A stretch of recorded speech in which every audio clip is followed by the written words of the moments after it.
Good evening. My name is Kathy Simmons, and I'm with the League of Women Voters of the New Brighton area, which includes Moundsview, St. Anthony, and Columbia Heights. Welcome to all of you, and thank you for coming. We will start the forum after a few requests and announcements. We ask that no campaign buttons or T-shirts be worn in the room, that no signs or literature be distributed. There is a table outside of this room for literature. Please remain quiet when the candidates are speaking so everyone can hear, and hold your applause until the end of the forum. Please silence your electronic devices. Please.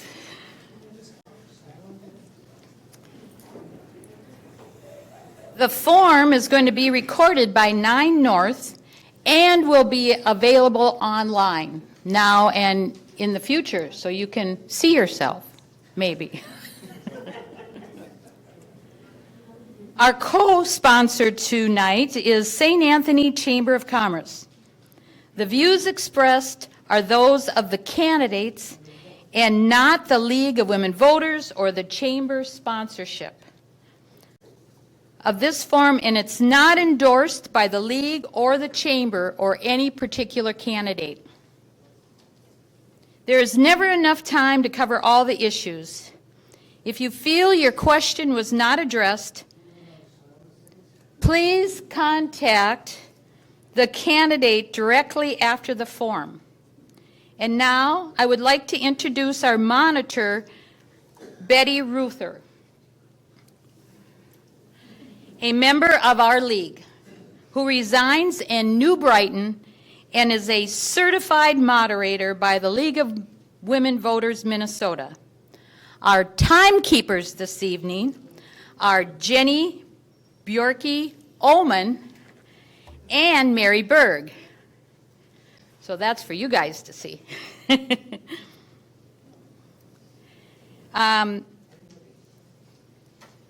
And that's all I have to say. I guess I'm going to leave it up to you, Betty. Okay. Well, welcome again to the League of Women Voters Candidate Forum. The League is a 104-year-old organization, nonprofit and nonpartisan. We do not support or oppose any political party or candidate, whether they're in a partisan or nonpartisan race. We are pleased to be partnering tonight with the St. Anthony Chamber of Commerce, and thank you to the city for the use of this lovely facility, and to 9 North for our cable coverage. Now I would like to introduce our 2 candidates for this open council seat, Ms. Nadia Elnagdy and Mr. Randy Stille. Stille. Pardon? Stille. Stille. A German pronunciation. Stille, but Yeah. Stille. Okay. All right. We will start the candidate forum with their opening statements. Each candidate will be given 2 minutes for their opening statement and 1 minute for their closing statement at the end. Opening statements will be in alphabetical order, and the closing statements will be in the reverse order. The order of answering questions will be rotated, and the candidates will have 1 minute for each response to the questions. Please note our timekeepers, Ginny and Grace, have a 15-second sign, and they also have a stop sign. Or we'll call time to be sure that each candidate has the full 1 minute for their response. So let's begin with Ms. Elnagdy's opening statement. Thank you. Good evening, everyone. My name is Nadia Elnagdy, and I am running to be on your city council. Some background about me. When my husband Nick and I moved to the village, our son Wesley was 2 years old, and his baby sister Isabel was just about 4 months. It was a crazy time to move, but believe it or not, we regret nothing. I can tell you with 100% certainty that we would not have fared as well as we did if it were not for the beautiful people of this community.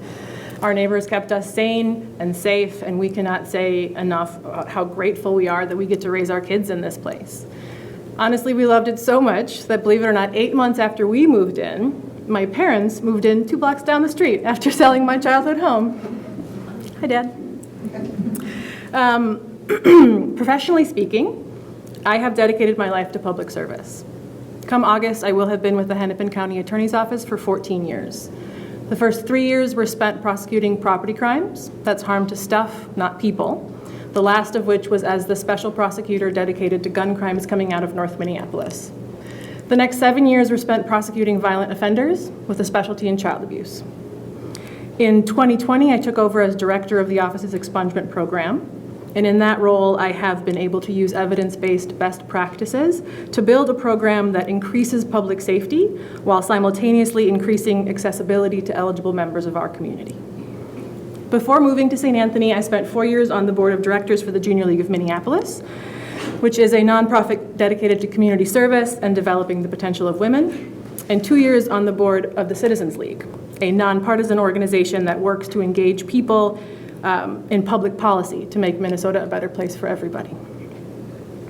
All of this is to say I am no stranger to strategic thinking, and with your support, I'd like to take the solid foundation that's been laid by the wonderful people of this community and use it to continue the hard work of ensuring that St. Anthony Village is a place, yep, I'll take it. Okay. Mr. Stille? Good evening. My name is Randy Stille. I've had the privilege of serving this community as a planning commissioner, a city council member, and as mayor for the past 25 years. My day job is a senior vice president at Associated Bank, where I manage investor relationships that includes a portfolio of commercial real estate loans totaling approximately $300 million. If you see a crane in the sky, that could be a project where someone like me was involved. Much of my work responsibilities correlate with city council responsibilities. You see, in both instances, there's a constant charge to evaluate, mitigate, and get paid for risk. And that brings me to the Falcon Heights Police contract, an issue that I hope comes up tonight. Current council has indicated a desire to provide policing to Falcon Heights by forming a partnership where St. Anthony receives only enough money to cover the added expenses. There is significant monetary, business, and reputational risk should we do this. First, we should not expose our city to this undue risk. Second, if we would form this partnership, we should not be short-sighted. We must get paid for it, and we must do better than a cost-neutral arrangement or strive just to break even. For example, we do not instruct our liquor manager to sell product at cost. Why should we do the same for policing? I've lived through a major crisis in our city involving Falcon Heights, and we know what happens. Partners are happy when things go well. When things do not go well, that's another story. If I'm elected, I will do my best to protect our city from undue risk. I look forward to the balance of this forum where I can further communicate my views on this and other matters. Thank you. Okay, now we will begin our questioning section. Nadia, would you like to begin? Sure. Okay. Yes. Yes. What do you like best about the village of St. Anthony? That it's tiny. I like that it is an actual village. And I like that my kids can't do anything without someone who knows their mom seeing it. Mr. Stille? Well, we're a village, but we're the city of St. Anthony Village. And I love that we're so unique. I love our proximity to downtown Minneapolis, downtown St. Paul. We're like a place that people strive to come here and enjoy the parks and enjoy the safety that's provided by our police and the first responders and all the other services. I like the fact that we're clean, and by that I mean our streets are plowed, our streets are taken care of, our infrastructure is taken care of. I'm proud of the fact of how this council and leadership has performed over the years in taking care of this great city. Okay, thank you. And for the second question, I will begin with you. So, what does transparency in city government mean to you? Well, it means that everybody can understand what's going on. And so at a city council level, it's hard to be transparent because what's the problem is people don't have the ability to come to every meeting. So there's an element of trust that's woven in there too. And by that, I mean people have to trust the council that they're going to do the right things because people can't come to every meeting. And, an example is this Falcon Heights police contract where this contract negotiation was not put in the yearly goals. It was not put in the goals established in January. So it sort of got slid under the rug. And I can talk more about that because my time is, I have 15 seconds left. It was not in the city goals that was adopted on February 26th. And that's a huge issue they've been talking about for several months now, but it just hasn't been made apparent. Thank you. Okay. Nadia, should I repeat the question? What does transparency in city government mean to you? I think it means that your residents have ownership in the decisions that their council members are making. City government our elected officials don't exist so that they can vote by their own opinions. That's not why we elect them. We elect them so they can represent our interests to the best of their abilities. And in order to do that, there needs to be open lines of communication. Just because city council meetings happen twice a month and people can't always make it to them, then that's on us to increase the lines of communication. How else can we get the word out? How else can we make sure that every single resident in St. Anthony is well aware of the decisions that their government is making? Whether that's utilizing social media better than we have been up until this point, whether that's taking it out of this council chambers and into the streets and giving people an opportunity to come not during dinner time. Okay, are you done? Okay. Well, you get to start with the second question.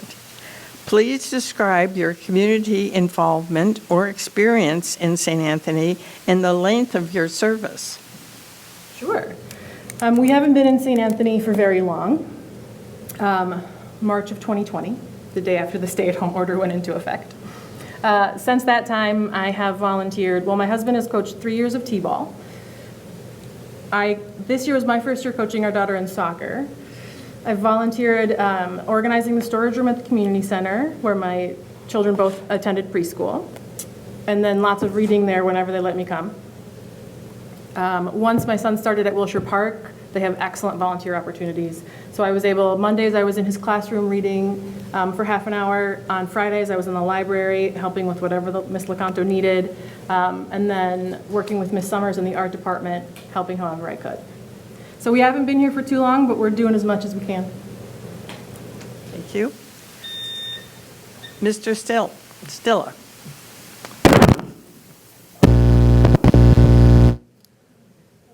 I moved here in 1989, and I applied to be on Planning Commission. I didn't get in. That was after about 5 years. 5 years later, I tried again, and I was appointed by Clarence Rinaldo and the crew back then. Some of you guys maybe remember the old mayor. And I served 5 years on Planning Commission. Felt at that time I'm ready for making this shift over to City Council, and I ran for election, and I won. I won. And I served for the next 16 years as a city council member. After that, I ran for mayor, and I served 4 years as mayor. As a part of all that, I wove in representation in Kiwanis, Family Services Collaborative, the Historical Society, the Chamber of Commerce, and Sister City Committee. And I currently represent St. Anthony as the chair of the Mississippi Watershed Management Organization. It's a privilege to be in that capacity and do good stewardship there. And I won't talk about my coaching when my kids were young. So, thank you. Thank you. Well, you get to be first with the third question. As a city council member, how will you work with and utilize the views and recommendations of your city commissions? That's always kind of a struggle, and I say that because commissions are only recommending bodies. They're not elected officials. There's not a direct tie to the public to the commission. It has to come through us. So we only take those recommendations, and we may or may not accept them. And that's because maybe we know more than the commission. Maybe there's a monetary issue that the commission wasn't privy to, or maybe during that commission structure or that commission meeting, we've learned more by the time it gets to the city council. So commissions are very, very important, don't get me wrong, because they're a filter, a very necessary filter that is needed so that the councils can make well-informed decisions. They flesh out a lot of things before it gets to council level. Thank you. Nadia, as a city council member, how will you work with and utilize the views and recommendations of your city commissions? I think it's unrealistic to think that your council members will be experts in all topics of city government. And so city commissions exist to provide you the necessary frame of reference so that you can make the appropriate decisions with adequate information. So like Mr. Stille said, I agree. It's not a one-size-fits-all, whatever they say goes, because they don't have all of the information, but they do provide a necessary framework. And you get to answer the fourth question.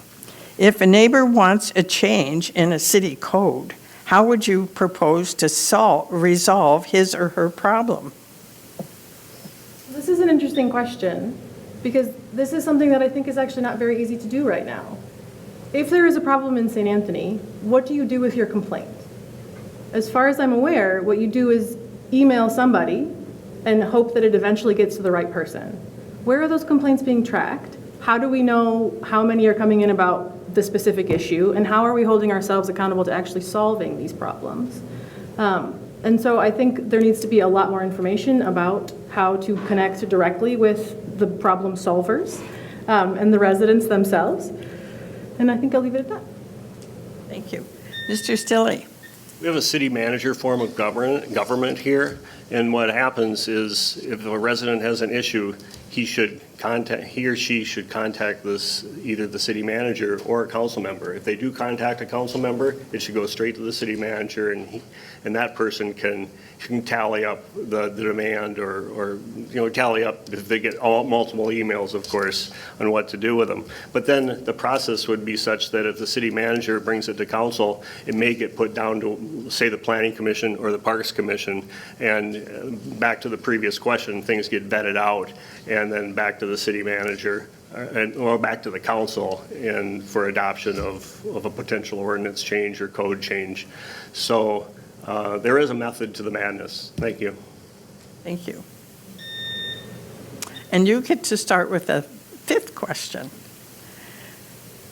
Give examples of how you have been able to work productively with those whom you do not share your opinions. That is a good question. I wish I could think of some examples right now off the top of my head. The city council, it's 5 people. So you have a 3-2 vote, 4-1 vote. What has to happen when a vote is taken and you're on the side that you don't win, it's the body that decides how to move forward, and you have to be responsive and just say, yes, council did this, even though you didn't necessarily agree with it. So sometimes you have to swallow your pride. If you're on the wrong side, you don't get your way, and that's how you would do it. Thank you. Nadia. As a litigator, as you might imagine, I've had quite a bit of experience in working with people who disagree with me. It's literally my whole life. But the example that comes to mind is the legislature. So recently, the legislature has made a number of strides with regard to our record-stealing statutes. And as someone who practices in that field, I had kept sort of a running list of things that bothered me. And given the opportunity to then make some changes, I went to the legislature and had lots of conversations about, can we do these things, and this would make it easier, and this would be more clear, and this would make it more equitable across the board.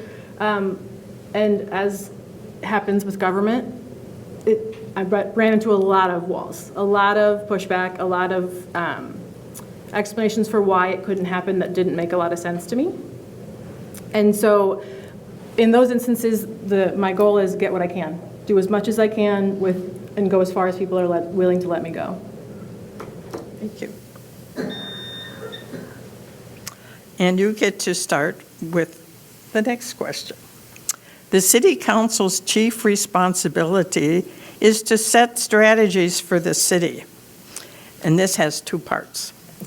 How would you balance short-term and long-term strategy goals to maintain the city infrastructure? And part two, how will that affect the tax base?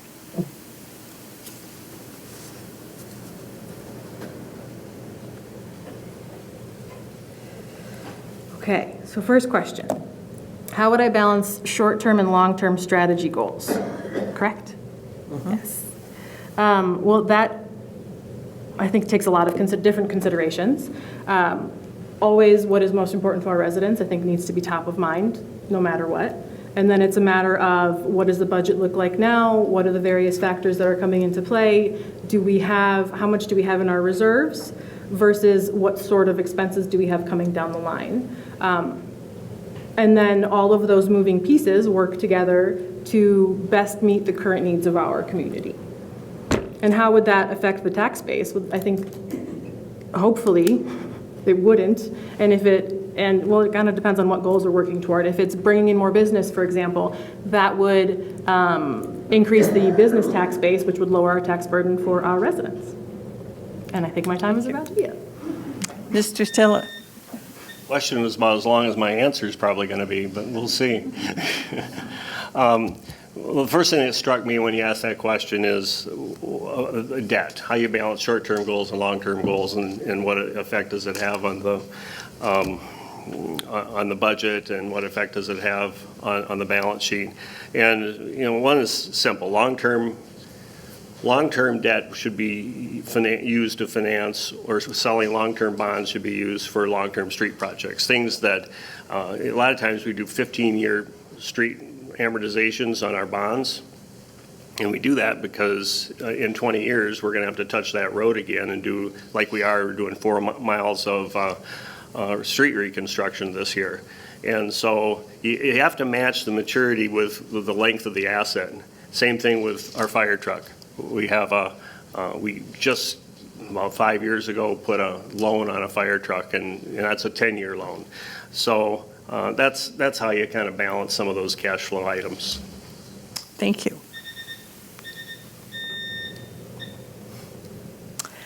And you get to go first on the next question. What are your thoughts on how city services may be accomplished by cost sharing with another city or a public or private partnership? I think it's a good idea to share costs. We already do that as a city where we can, where the risk is not there or undue. An example is Birchwood. We provide utility billing service to Birchwood, make a little extra money. Then I talked about the Mississippi Watershed Management Organization, where I'm chair. We happen to provide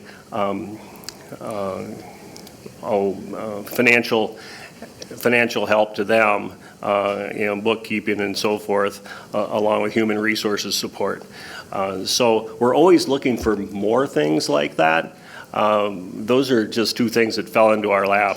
MWML loves us. I think Birchwood, we don't do a lot for them, but those are some things. We also used to deal with property inspections with New Brighton, and until we outgrew them. So we're always looking for those little things to help with the cash flow and help with the income. Thank you.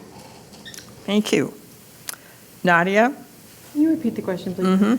What are your thoughts on how city services may be accomplished by cost sharing with another city or with a public or private partnership? I think I'm open to it. I can't imagine why we wouldn't consider lowering the burden on our residents if it is mutually beneficial to both parties. In particular, when it comes to something like facilities upgrade, that's a huge chunk of cash, and if we can share those costs with another neighboring city, then we absolutely should explore that. Okay, thank you. So you get to be number one on the next question. Are you in favor of continuing a partnership with Falcon Heights on a police contractor? What might be future pitfalls versus benefits? I can't answer, that's not a yes or no question. For me, it's too early in the process to have a yes or no. I think that it would be currently irresponsible to not explore the various options, or to forestall the possibility when there's still so many unknowns. What was the second half of your question, I'm sorry? What might be the future pitfalls or benefits? Yes, okay. So benefits, cost sharing of the facilities and equipment. When it comes to the Falcon Heights agreement, we need way more than 1 minute. But the way that I'm looking at it is that our current facilities, our public safety facilities, are inadequate. Our fire department had to clear out a storage room so they could make an office. Our police department is looking to recruit new officers, but has literally no space and no evidence room, like inadequate evidence facilities. If we need to have these buildings no matter what, then let's explore how we can not bear the full brunt of that cost. Thank you. Mr. Stille? We need more than a minute on this one. I know, so 2 minutes, please. But I'll fire off some things. First of all, the problem with the contract, it talks about net neutral in costs. And this council has gone out and said, don't worry, it won't cost us any more. Well, we should be making money. We should be getting paid for our risk if we're going to be doing this. Secondly, I'm concerned about the officers and being able to hire 8, 9 more officers. How's that going to work in today's climate?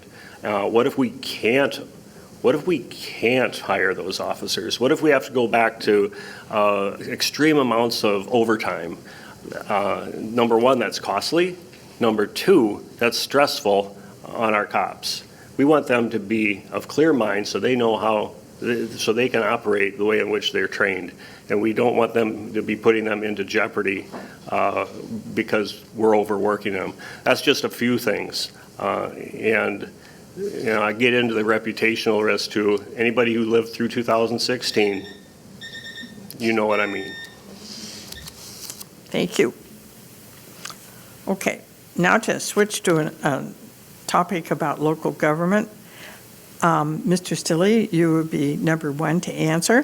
What is your view of the Minnesota aid to local government, and what are the pros and cons? Local government aid, LGA, yeah. Well, you take it like you take what you can. I mean, if they're going to give it to you, you take it. But what they giveth, they can also taketh away. And so one needs to be judicious when that money comes in and realize you may not get that same money next year. So, and meanwhile, the city council is trying to balance the tax levy so it goes up just a little bit every year, not have these spikes. And so back a number of years ago, we had that situation, and it wasn't pretty. But you have to manage it as if it might not be there and work towards and have enough liquidity to manage through that if it indeed goes away. Thank you. Thank you. Ms. Elnagdy? I have to agree. I think when you're working with funds that aren't guaranteed, you need to be extra judicious about how you're structuring your budget around that. And so that means probably being a little bit more reserved in the decisions that you're making to ensure that you have an overage at the end instead of a deficit. Okay, thank you. And you get to go first on the next question. The tax increment financing district associated with the construction of the Ruby Apartments is set to expire in 2031, resulting in a large amount of revenue coming back on the tax roll. What do you believe would be the best use of those funds?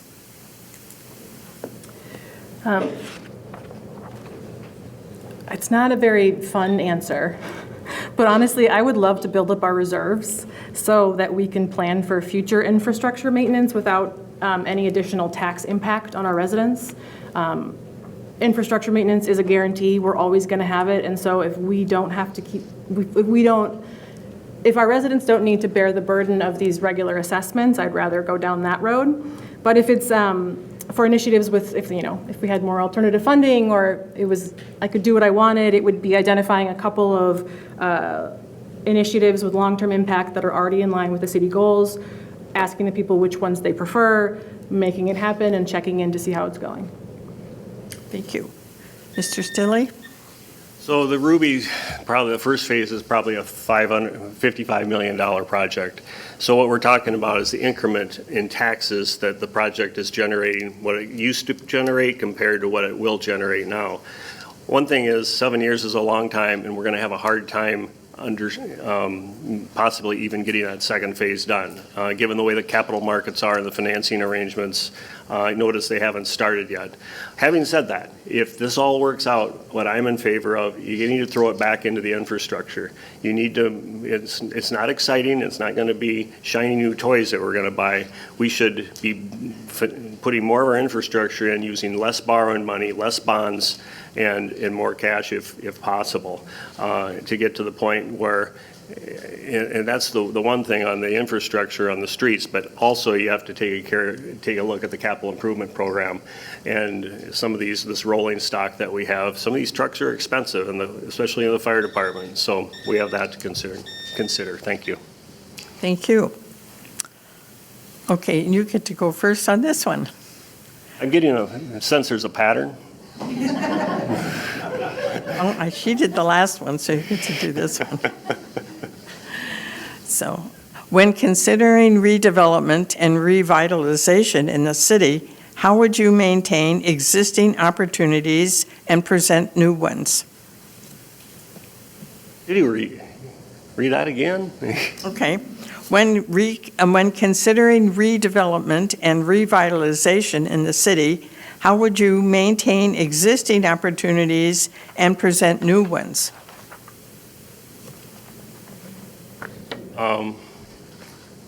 I guess the question's kind of vague to me. So redevelopment, when I think of redevelopment, St. Anthony doesn't have a lot of land. We're pretty much locked in terms of what kind of new development we're going to have. As far as redevelopment, there are some things that, there's the office building in the northeast quadrant or northwest quadrant.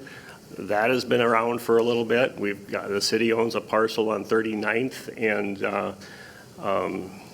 39th and Stinson. So that's a potential for redevelopment. We'd have to do, and that's waiting there.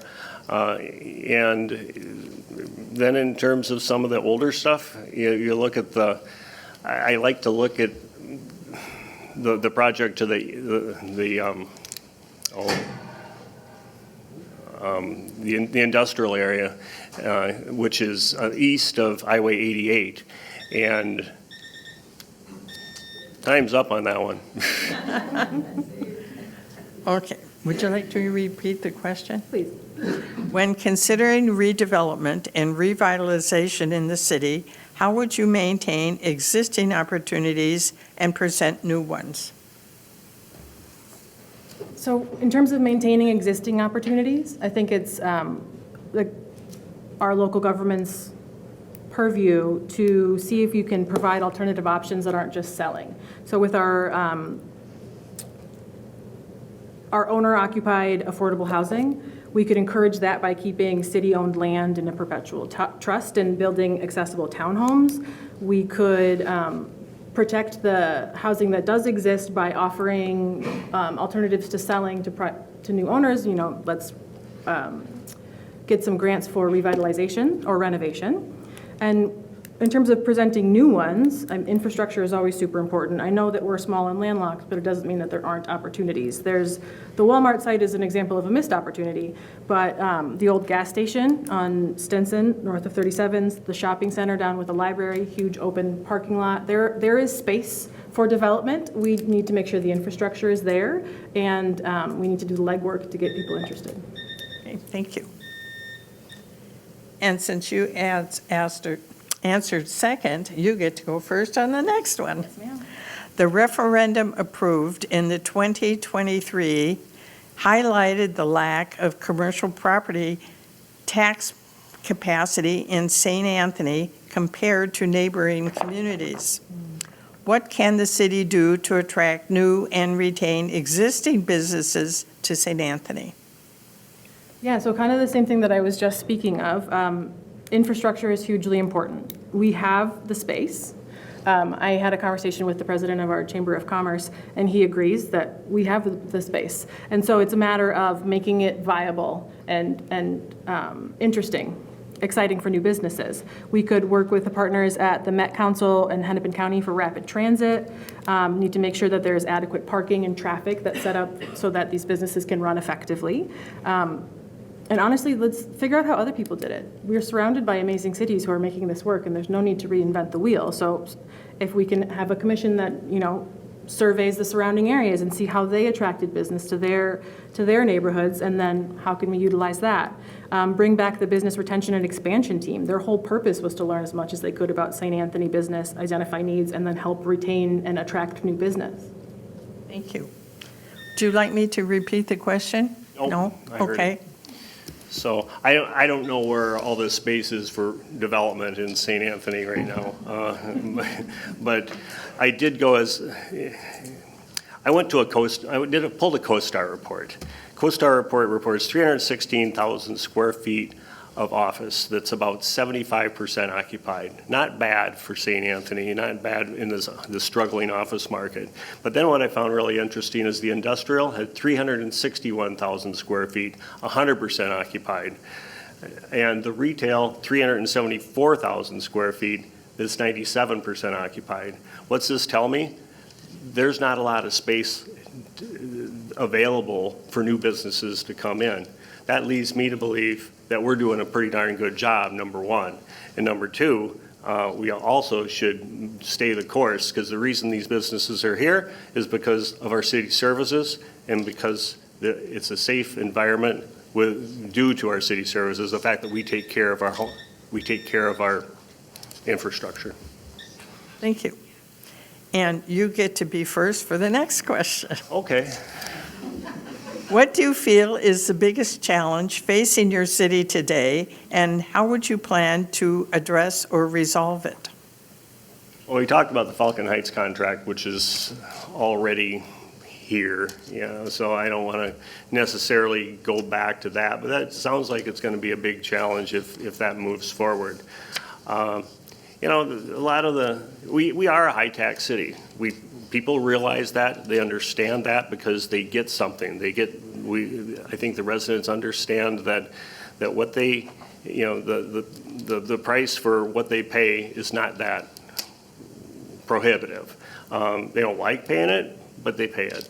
And trying to make sure that we don't get off into different swim lanes as a council, to make sure that we stick to the course and make sure we handle our infrastructure, make sure that we fully fund our police, fully fund all the services that we all enjoy. Thank you. Thank you. Nadia, you want me to repeat it? No, I think I'm good, Okay. thank you. I think one of the biggest issues that all local governments and probably all governments are currently facing is a loss of trust. That's why transparency is so important. If we aren't proactive in maintaining communications with our residents, then they're going to lose as much faith in us as they may have with our federal government. That loss of trust, ways that we can ensure to keep that trust is by keeping our promises. We have made promises to this city in terms of sustainability and our goals for sustainability. We have made promises in terms of affordable housing and what we want our community to look like, and we're not making any steps toward keeping those goals. So I think first and foremost, we do what we say we're going to do so that our residents know that they can trust us and that we keep our promises. Thank you. Okay, you get to be first now for this question. What programs and/or services would you like to see implemented or changed for the youth of St. Anthony? So many. Implemented, I think the range of programs available for our kids is really great. I think some tweaking definitely could benefit. We could benefit from some tweaking. I don't know what program specifically we're talking about, so I'm just going to talk about kids in St. Anthony in general. I think that we claim that we are a family-centered, walkable city, but we aren't very family-centered and walkable in practice. It's pretty difficult to get around with small children safely. It's difficult to cross 34th. I will not bike with my children down to the T-ball park because they might die. Like they're too little and there's not enough room for them to travel safely. Our parks are lacking. Honestly, they're a little sad and we can do better. And we don't have any accessible parks, and that really bothers me. And so I think we can do better for our kids by including all of them. Thank you. Mr. Stille? Can you repeat the question, please? Sure. What programs and/or services would you like to see implemented or changed for the youth of St. Anthony? From a city council level, I think I would defer that to community services. I defer it to the school district.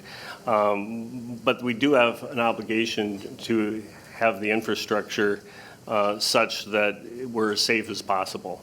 That's why we did a Safe Routes to Schools program a number of years back and implemented new sidewalks approaching Wilshire Park. That's why we always form the Parks Commissions so that they can walk through and evaluate the parks every year for deficiencies, and try and make recommendations to the City Council to act on that. So I guess I don't have anything specific at this point in time. What I will say is we would defer that to places like the Parks Commission to provide input. Thank you. Thank you. And you get to be first for the next one. What can the city do to be more pollinator friendly, and what role should the city play in environmental issues? Well, the city has an obligation to address environmental issues. When we do, though, the Parks and Environmental Commission, I talked to Parks Commission, it's called the Parks and Environmental Commission, and we will be looking for items that can be grant funded, and there's a lot of that thing there. Minette can do that, and we're in the capacity to be able to do that internally. So repeat the question one more time. Sure. What can the city do to be more pollinator friendly, and what role should the city play in environmental issues? Okay, code enforcement too. We don't want weeds, we don't want thistles like what's down this one lot that I know of, and you guys may know of too. We don't want that, but we want pollinator friendly places. I'd like people to come to my backyard. Half of it is just full of bee balm right now, and that's the kind of example I'd like to show. Thank you. Ms. Elnagdy. Thank you. I think that the city needs to be leading the charge in terms of environmental issues. The 2040 Comprehensive Plan, we've made promises to go carbon neutral in all of our city facilities by 2040 and 80% in our community facilities. If we're making the promises, then we need to be leading the charge and not leaving it up to our residents to have great ideas and take their own initiative, which is great, but like we need to be doing the work too. And so that means finding grants and doing as much as we can. That's infrastructure grants for solar, that's paid for, that's our lakeside homeowners, for example, are committed to safeguarding the beauty of Silver Lake by reducing chemical runoff, and they're making a commitment to organics first and maintaining their outdoor spaces, but they can't put their plan into action without money, and that's where all the grants come in. There are so many different solar or sustainability options that we could implement as a city with the council leading the charge. And in terms of pollinator-friendly stuff, I mean, the pollinator pathway that Lana implemented, I think, is lovely. Thank you. And you get to be the first to answer the next one. How do you evaluate the parks and trails in St. Anthony, and for whom are they maintained? Got beef with the parks in St. Anthony a little bit. The T-ball field, we'll take that as an example. We lost half of our season because it was underwater. And the days that weren't underwater, the dugout itself is a solid 4 to 5 inches of concrete before you hit the ground. It's literally designed for all tiny children to slip and stub toes and shins and hurt themselves. It has a playground in it, again, that's not accessible, that uses pea gravel, which makes it even less accessible for those of us with mobility issues. And honestly, we can do better. We have so many parks, but all of them are need a little help, need a little love, a little upkeep. And I think maybe forgotten about them let them sort of fall to the side in exchange for other larger issues, and I get that, but we have a lot of kids and young families in this neighborhood, and I think it's our duty to upkeep the park so that they can maintain that social connection that is so important to our village. Well, some of this is just what's available. I mean, if I was on city council and we had the money and we had a spot for a good park where kids could play t-ball and have another, have more ball fields, I'd say great, but we don't have it. So we have to make do with what we have and have to be realistic about this. Silver Point Park, as you were mentioning, the reason it's got water in it is because it saved, I don't know how many houses from flooding. It's a dual purpose area. When you have floods, that bowl will fill up, but it saves numerous houses, and people are so appreciative of that. You know, granted, sometimes when it's wet, you probably got a situation where you're sacrificing some playtime for the kids, and that's too bad. But you can see where the council, and that was even before my time, you can even see where the council got to that point. So thank you. Thank you. And to start with the next question, which is the last. If you had an unlimited budget, how would you change St. Anthony? Oh, I think I'd annex New Brighton. Or at least parts of it, so that we could have more green space and have the parks that Nadia wants. I would do that. I would take away some homes and put them elsewhere along Silver Lake Road, so we could have a bike trail.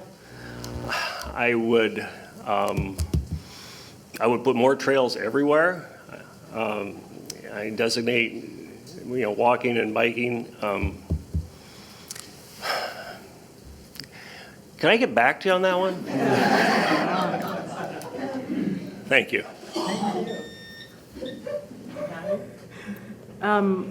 All of the things. Okay, unlimited budget. I would create a third space, a community center that is free, open year-round, place for all of our community members to gather. The young and the old meet, develop relationships, become regulars. I would continue the Grand Rounds Trail that already exists, stops at the top and picks up again at the bottom. Might as well finish it off. I would, oh my God, so many things. Charging stations, encourage solar for residential, solar on our new buildings. I would for sure have bike paths. We would have a community center like at Shoreview because, oh God, I love it. So good. If you've been there.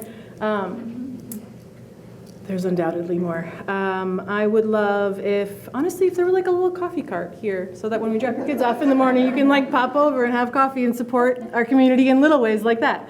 I would love it if our Village Fest was like a full-on like county fair. That would be really fun. For some reason, have like a 3-legged race in mind. I'm really hoping for that one day. And tons of solar initiatives or sustainability initiatives. New business developments and that empty parking lot by the library, and additional housing wherever we can find it. There's a lot. Okay. Now we have come to the part of the forum where you do your 1-minute closing statements. And Mr. Stille, you get to start. Is it 1 minute or 2? Oh, okay. I thought it was 2. But, Oh, were they told 2? We can do 2. well, actually, I'm only prepared to do about 1 anyway. So. Well, how about 1.5? Okay.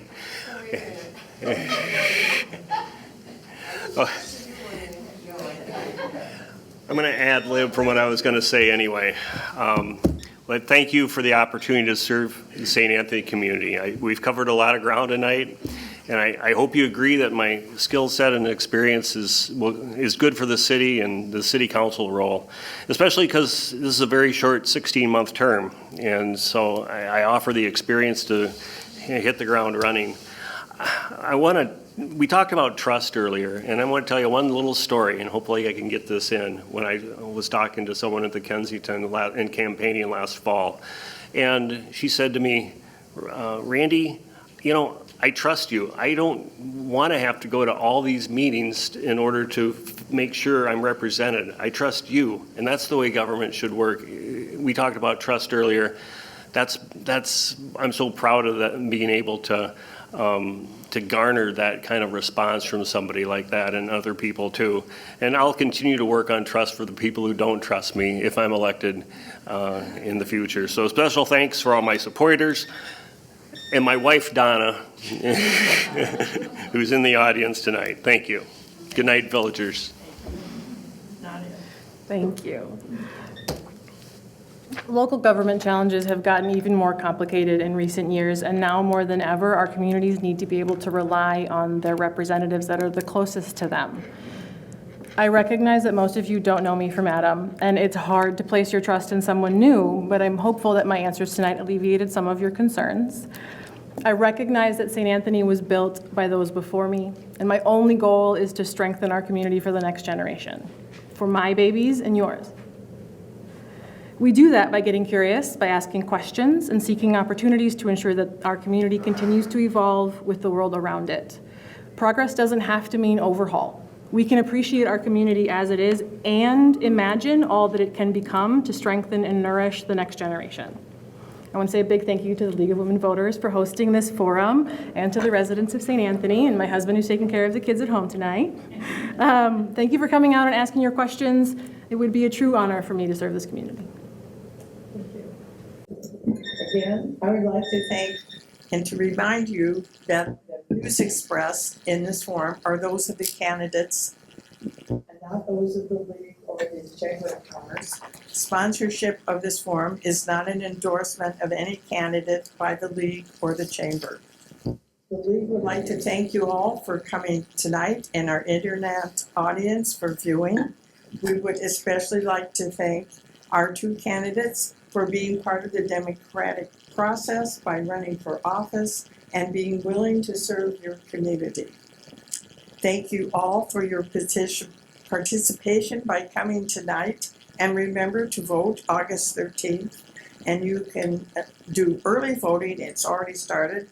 And if you're a Ramsey County or a Hennepin County resident, at the Ramsey County Library in Roseville. So thank you all so much, and I think we're done.